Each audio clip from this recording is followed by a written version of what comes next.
Bueno, ya había grabado un video propiamente de las minuciosidades que hoy nos está aportando y tal vez con esto que voy a ver de estas minuciosidades, entender por qué preferí verlo como se vio la vez pasada con Daniel que con las minuciosidades que Boy nos está dando en su propio libro.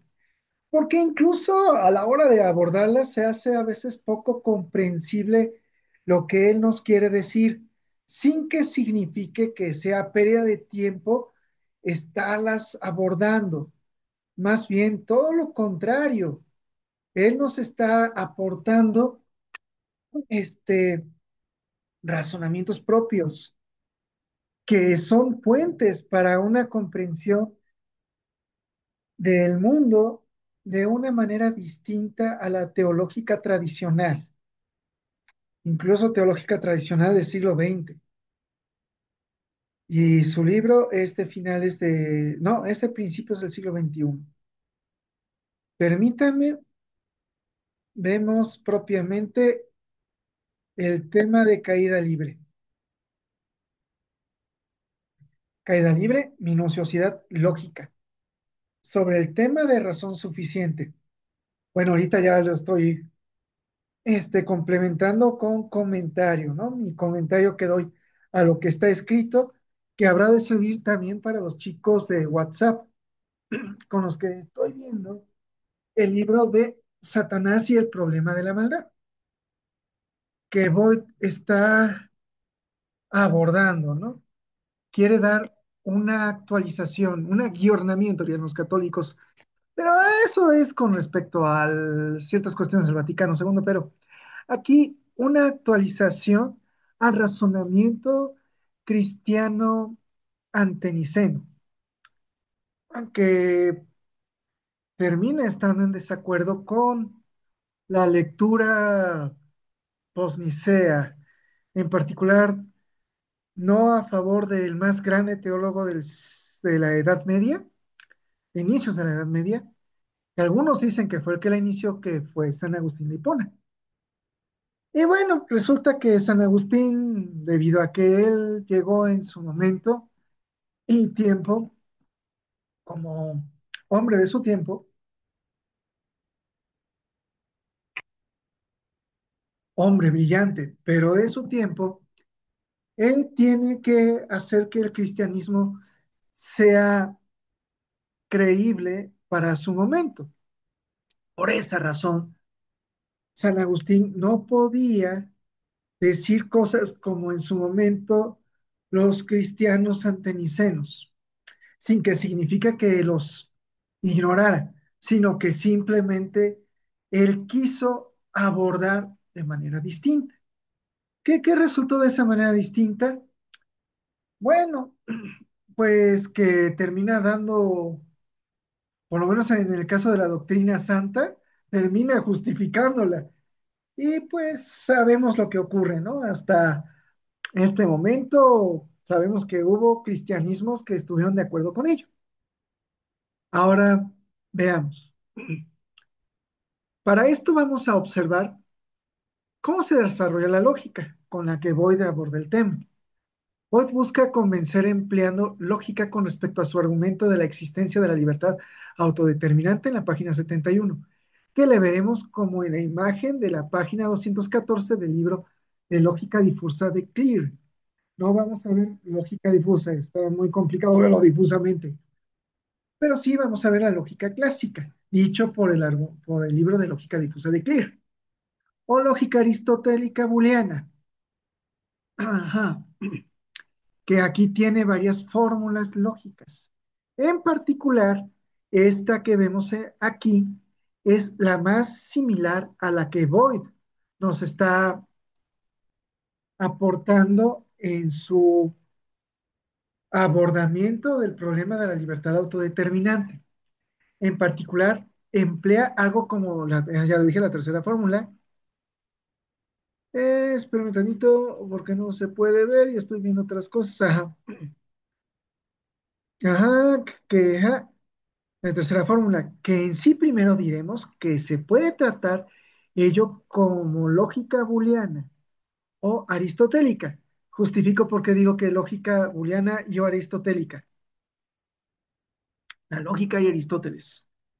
Tuvo que haber un largo razonamiento filosófico desde los filósofos presocráticos hasta los discípulos de Sócrates, en particular el alumno de Platón, que fue Aristóteles.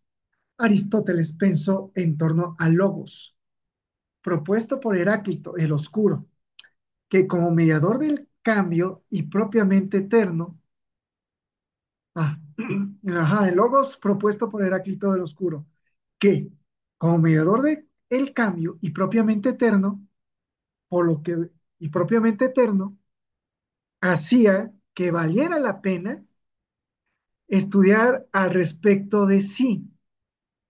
Fíjense, esto que corregí, al respecto de sí, al respecto de logos. La lógica, esto es la lógica. La lógica sirve para conocer cuándo un argumento es verdadero o falso, con base al funcionamiento de las cosas, porque según Heráclito, el logos es lo que les hace funcionar. Poole y Aristóteles.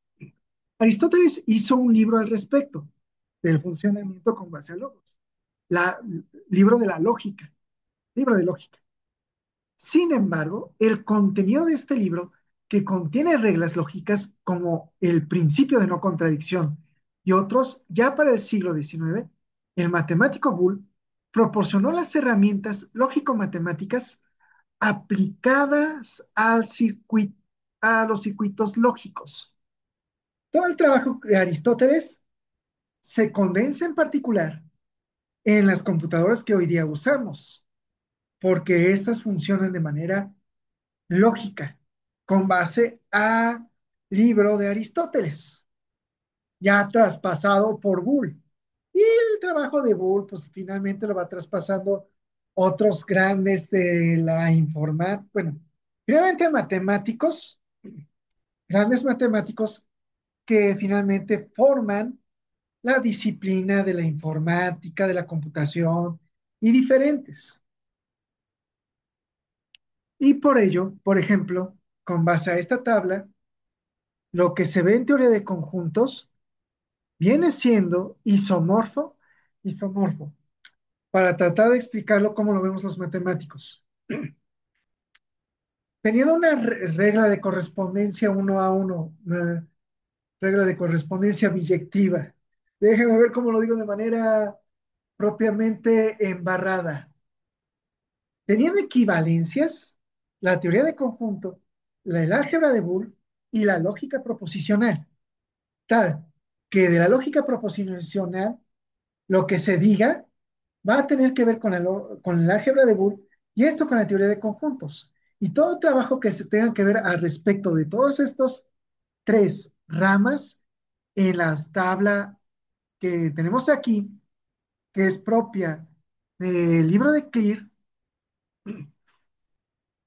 todo lo que se estudia de un lado tendrá implicaciones en estas dos, como a su vez lo que se estudia en la lógica proposicional tendrá implicaciones en la lógica booleana, en la álgebra booleana y la teoría de conjuntos, tal que, por ejemplo, puede tener implicaciones con lo que se haga con los circuitos lógicos, con lo que se haga con los microprocesadores, ¿no?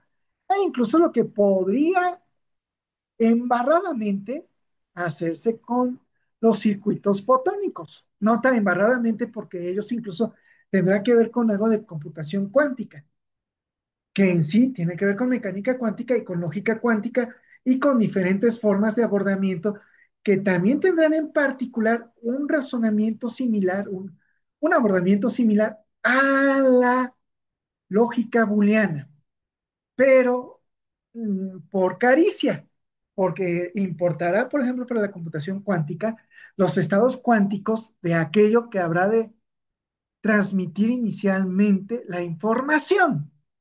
Inicialmente. ¿Por qué? Porque la información no solamente se transmitirá por la partícula del fotón, sino por su estado, por la polarización de la luz con la que llegue. Pero eso ya es computación cuántica y ahorita no tiene que ver temporalmente. Ahora, proposiciones de veracidad. Las proposiciones son enunciados. Oh, pero ok, pórtate bien, imagen. Las proposiciones son enunciados expresados en algún idioma, de lo que cualquier enunciado representando una proposición se puede representar como artículo, sustantivo, verbo y complemento, o de manera más elegante, en sujeto y predicado. Por ejemplo, X es P, en que X es un símbolo que representa al sujeto, P designa un predicado, P termina representando una proposición. Ello nos abre las puertas para conocer lo que es un cálculo de predicados, para reconocerle como un cálculo lógico matemático.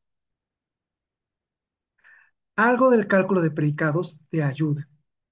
Para decir que existe X, se denota por el símbolo siguiente. Al revés, X. Existe X. Estoy diciendo lo mismo. Pero obsérvese que ya no dije existe X, sino una E al revés y X. Lo que se quiere en las matemáticas casi siempre es ser elegante. Decir mucho con poco. Por eso, esto poco es una E al revés con X.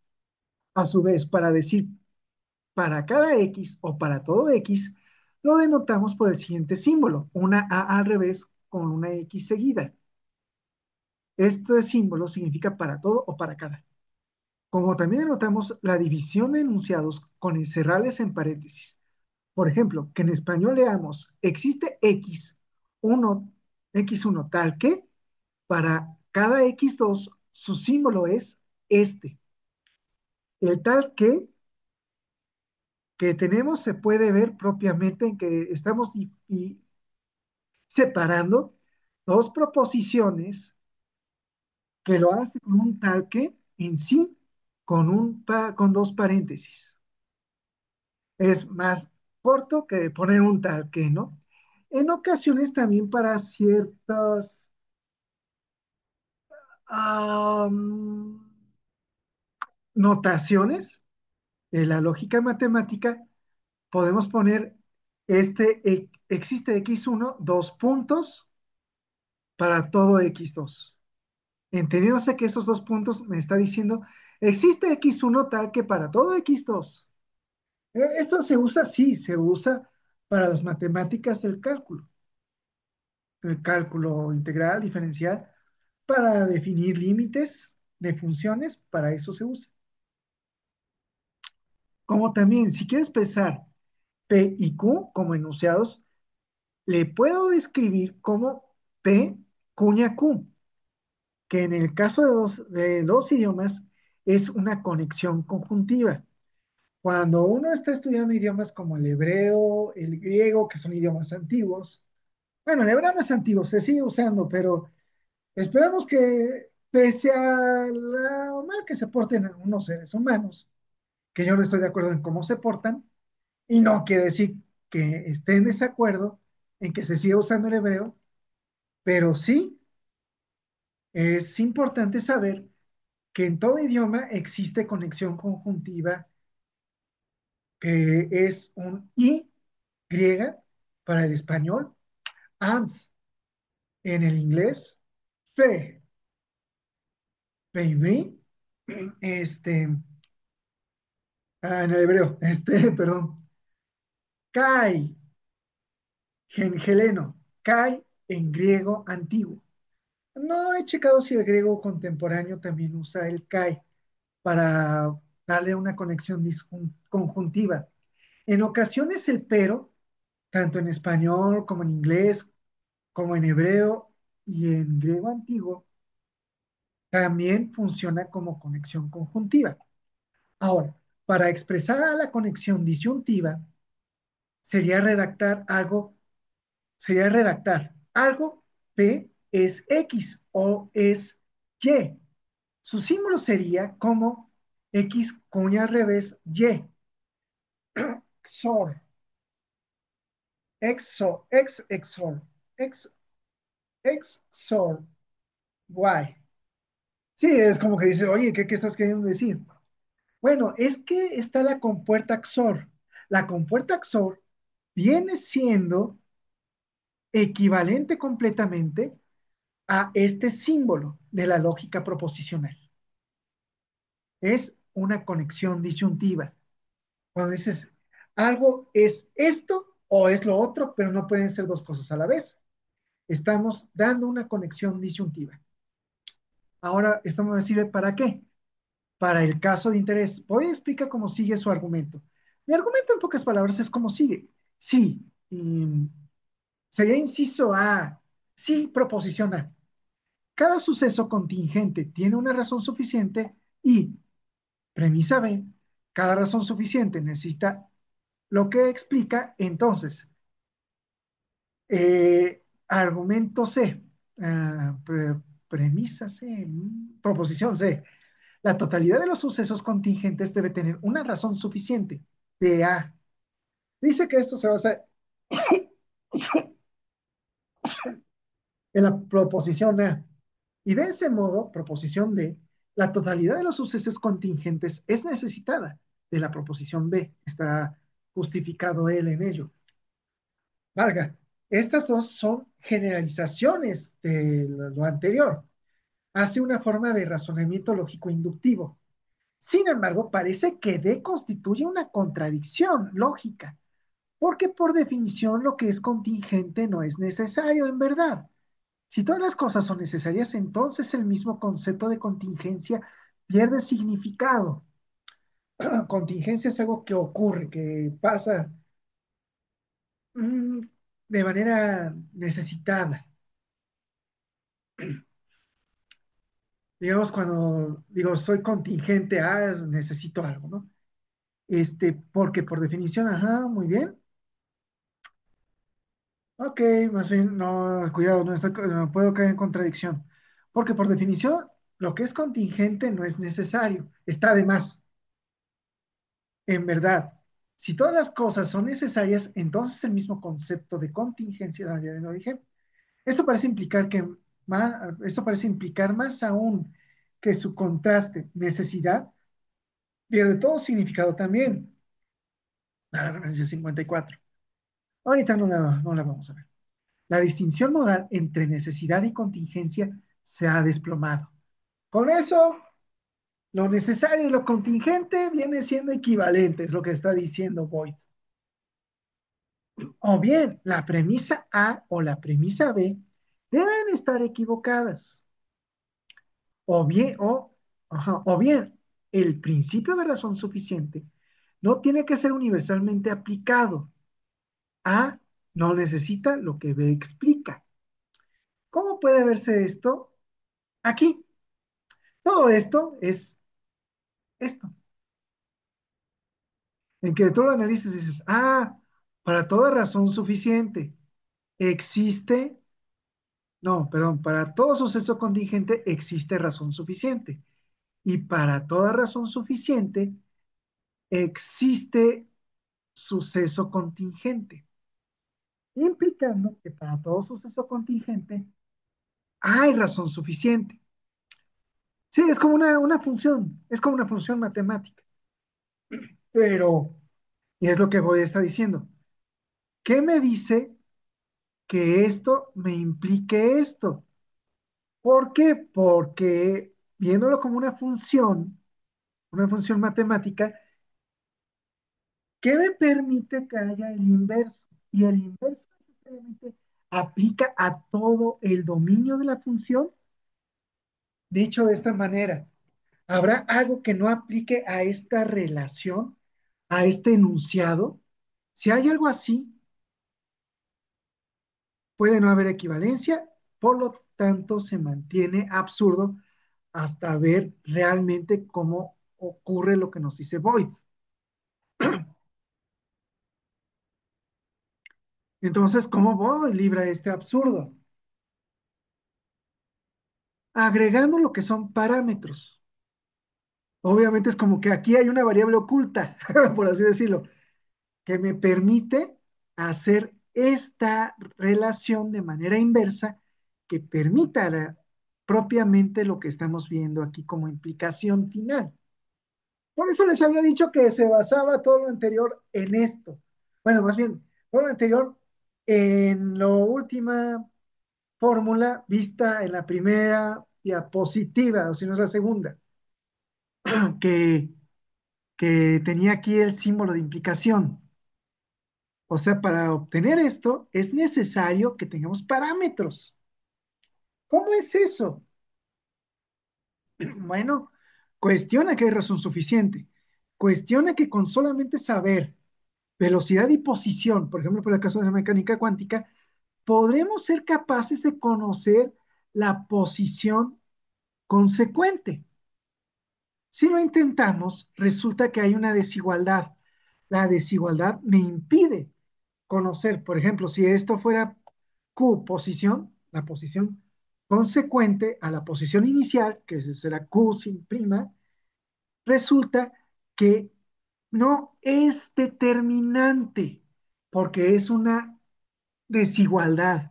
La desigualdad solamente me dice, mira, esto está en un universo muy grande y en la grandeza de ese universo matemático, la posición consecuente solamente sabemos que es mayor al despeje matemático que puede hacer de esta desigualdad. Es lo único que podemos saber. No sabemos precisamente en dónde estará. Luego, en este sentido, para la pregunta, ¿toda partícula cuántica bajo las mismas condiciones de ser habrá de mantener tal ser a lo largo del tiempo? No, porque la posición como parte del ser cambia. No es consecuente a permanecer como estaba. Ups, perdón, Newton, perdón, no. Por lo que la posición de la partícula conforme a otros parámetros propios tiene la suficiente de carencia de posición y así la totalidad de sucesos contingentes escritos son necesitados. O bien, otro argumento más ahora de la biología. Este está en un artículo de Entropy, es un artículo de opinión de Entropy, que dice que si A es la tasa de crecimiento de células, podemos decir que la población sobreviviente requiere en que A sea mayor que uno, que haya más de una célula. Esto hace no especificar el valor actual de A. Solamente sabemos eso.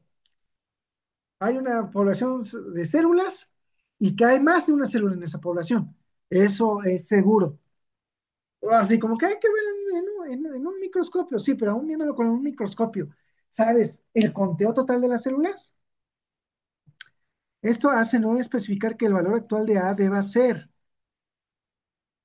Enunciados de probabilidad pueden ser útiles para la base de las fórmulas biológicas. Debajo está un ejemplo. La probabilidad de... Oh, es que sería como diferencial de tiempo. Es que no es probabilidad como de difusión.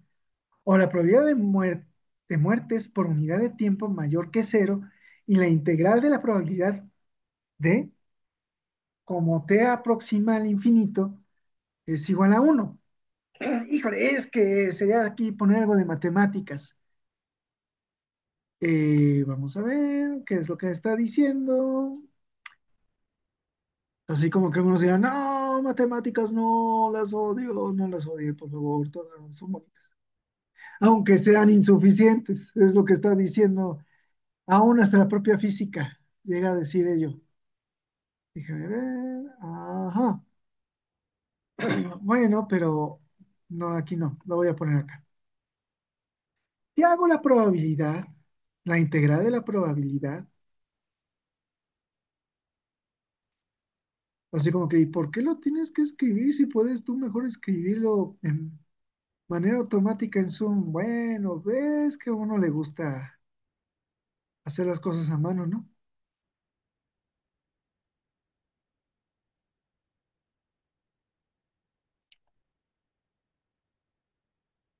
Si nosotros obtenemos esta probabilidad que puede verse como incluso una especie de transformación laplaciana,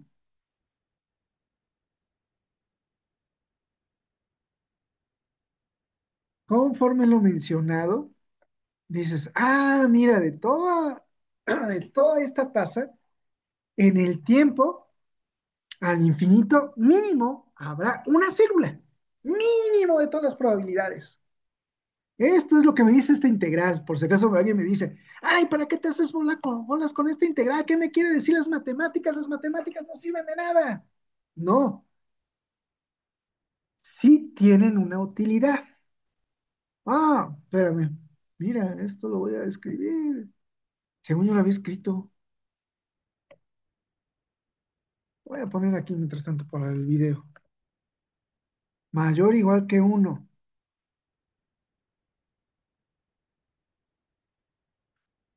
Eso es lo que me estaba queriendo decir las matemáticas.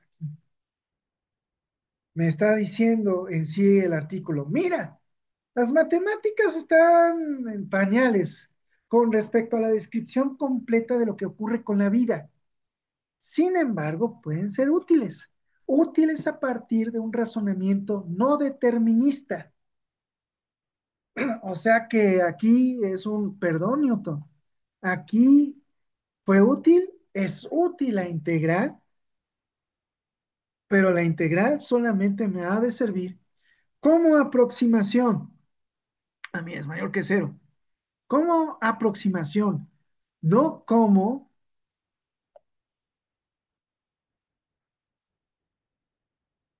una completa y total descripción de todas las cosas. No, no sirve para eso, pero sí sirve para aproximarse, para una mejor aproximación de la que teníamos desde los filósofos griegos, desde los matemáticos griegos, porque ellos hacían lo que hoy día los matemáticos llamamos sumas de Riemann, pero una suma de Riemann de pura aproximación, es decir, bueno, pues tu área puede, de lo que tú quieres calcular puede ser mayor que lo que yo estoy viendo aquí, o puede ser menor que ciertas aproximaciones. Bueno, resulta que las matemáticas no dejan de ser matemáticas y solamente nos están dando aproximaciones, pero las aproximaciones son útiles. Eso es lo que hay que decir siempre. Pues todo uno como matemático, ¿no? Son útiles. Y entonces, ¿qué significa finalmente todo esto? Que al tener diversos parámetros, que aún con ellos no se determina algo tan básico como la posición o impulso propios en una partícula, o tampoco la población de seres humanos en la población celular, por lo que la inteligibilidad de las decisiones libres no se explican completamente por pensamientos de linealidad, sino que se señala a la complejidad. Pero en caso contrario, sería invocar el argumento ontológico de Dios. Hoy lo dice propiamente en el libro. Dice en el libro, dice, bueno, si queremos sacar realmente para que haya razón suficiente se necesita algo. Dice, pues ese algo puede ser Dios. Yo digo que es Dios. Hoy le está dando una forma de embarrada de argumento ontológico de Dios, que por el momento se prefiere evitar.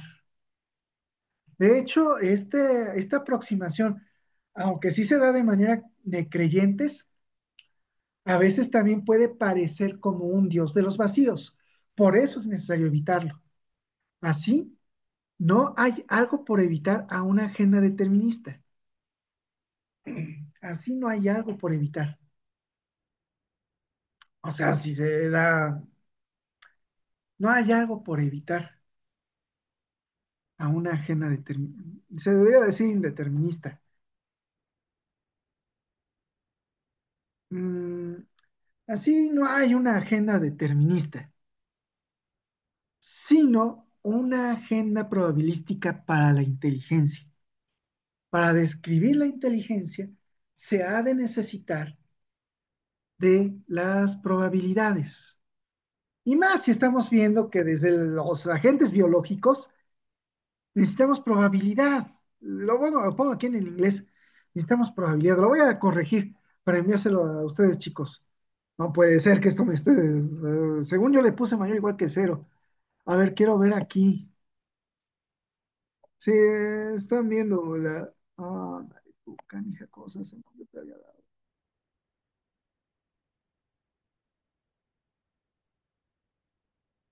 Chicos, les va a quedar mayor o igual que cero. Ah, espérame, también esto. Es que quería darle un razonamiento, un poquito como que no, no, no es tan así se quedó y porque lo digo yo, no. Así que es inevitable,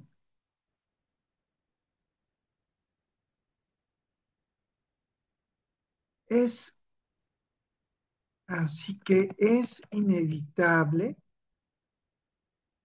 la negación a una agenda determinista. Eso ya va a quedar mejor ya para cuando se los envíe, chicos. Una agenda determinista para la inteligencia. Ajá. Sino por una agenda probabilística para la inteligencia. La inteligencia requiere de probabilidades, requiere de posibilidades. ¿Qué significa esto para lo que hoy nos está aportando? Que somos agentes libres. Nuestra agenda es libre a nuestra existencia. Nuestra existencia es de agencia libre. Por lo que el riesgo creativo siempre es inevitable al construir un universo con posibilidad de autodeterminación probabilística. Ah, mira, no puedo borrarlo. Bueno, ajá, de autodeterminación probabilística. Es lo que bueno se está diciendo. O no determinista, ¿no? Indeterminística. Es lo que luego nos viene diciendo Bob. Esto es finalmente, bueno, en última instancia, en última instancia, lo que bueno nos dice. Sin embargo, yo cuando lo vi al principio, sí me acuerdo que vi lo del argumento ontológico. Dije, ah, mira, tengo un argumento ontológico de Dios, se ve interesante. No, y el capítulo 3. El capítulo 3 se va a ver dentro de 15 días. Dios, pido la ayuda a Dios. Sí, porque no es determinista. Pido la ayuda a Dios con su bendición. Vamos, se va a ver dentro de 15 días ya el capítulo 3.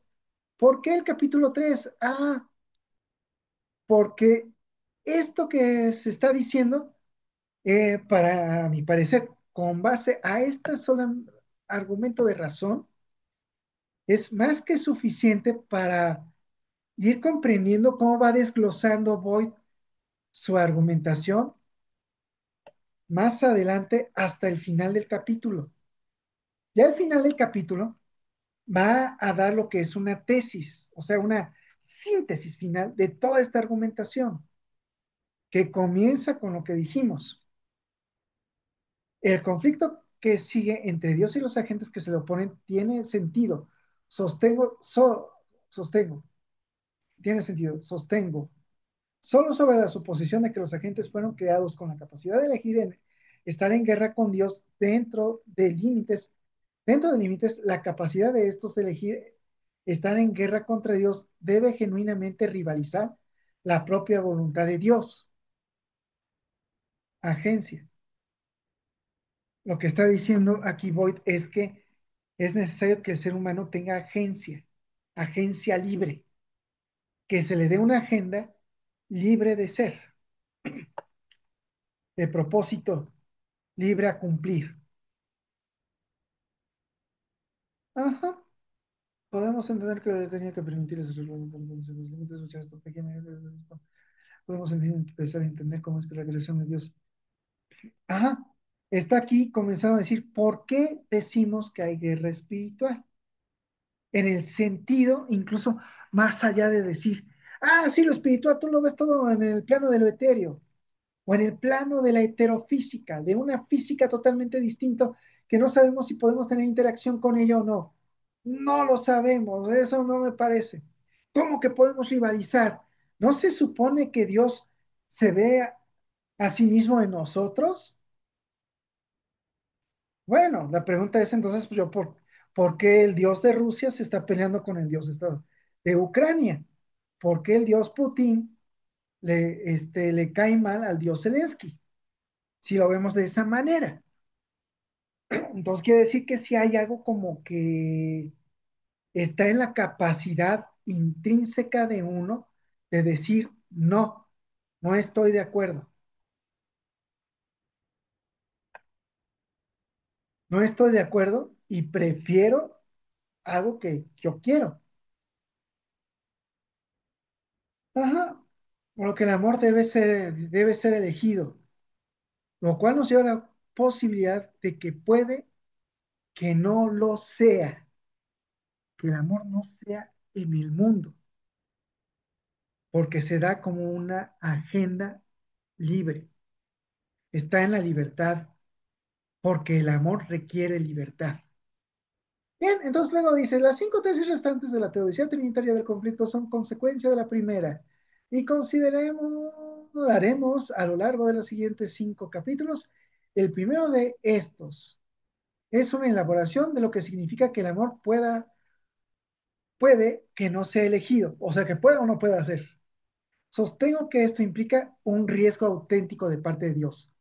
Este punto de vista es al presente bastante controversial, así que los siguientes dos capítulos intentarán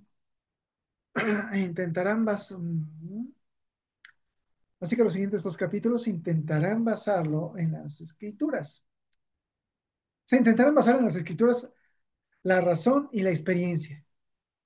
Es una forma de, si alguien conoce la cuadringa de Wesley, está usando la cuadringa de Wesley,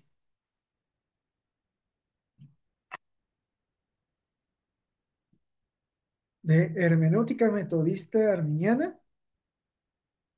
para dar su propia propuesta. Esto que estoy diciendo le llevó a Boyd ya el capítulo 3, que es lo que vamos a ver, le llevó a Boyd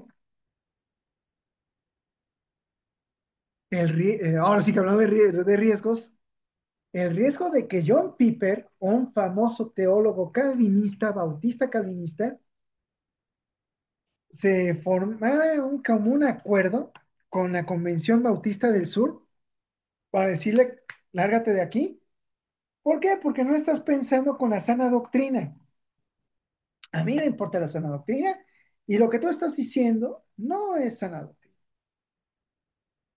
Moy lo dice, esto yo sé que muchos no estarán de acuerdo, entre ellos fue John Piper, es, es un gran pastor en Estados Unidos, en la Convención Bautista del Sur,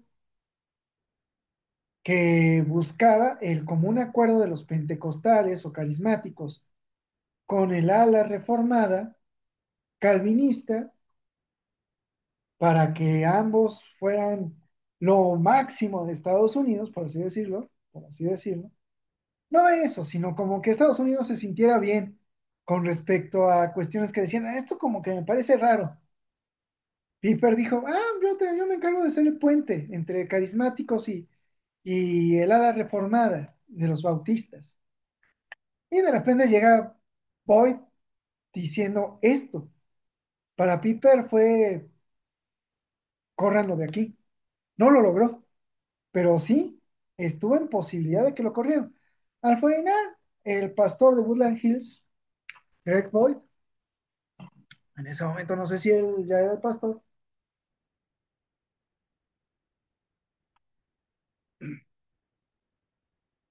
al final Boyd prefirió hablar con otras ramas de lo que se llama el cristianismo anabautista y pues está con ellos. Y en sí, es lo que vamos a ver en el capítulo 3. ¿Qué significa una creación arriesgada? Esto de la presencia divina y la cosmovisión trinitaria del conflicto es lo que le llevó en sí a Boyd que casi lo corriera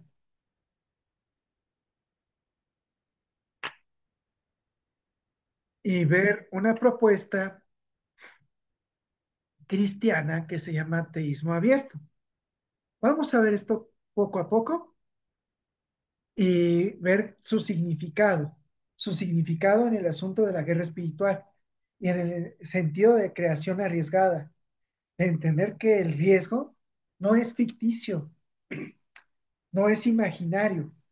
El riesgo en la naturaleza y en la vida se da también en el caso de la interacción con el mundo espiritual, en el caso de la totalidad del olam, si es que yo quisiera verme muy hebreo, en el caso de la totalidad de la eternidad